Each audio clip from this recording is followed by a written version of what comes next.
Papakita ko sa inyo ano ang purpose ng scupper. Ayan, pa-flooding na. So yung nag-ano kami doon, nagbo-blower ng tangke. So mapaw na yung tubig dito. Ayan ang scupper.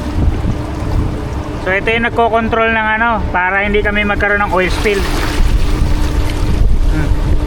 Yan ang scupper.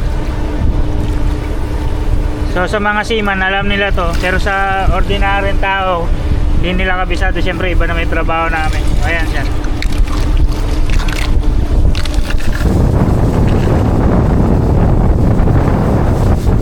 So ayan na yung butas. Ito yung scupper na tinatawag.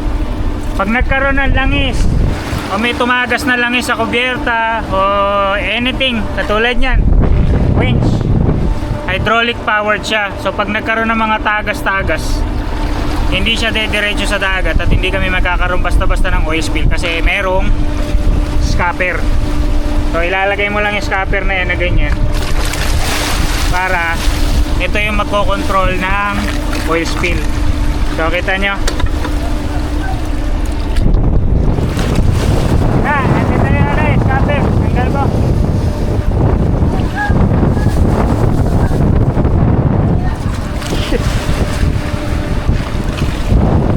Nakasara din tayo, nakasara pa eh.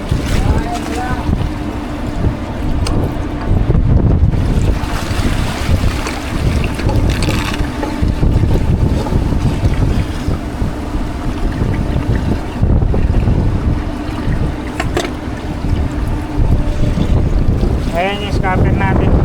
Sana may natutunan kayo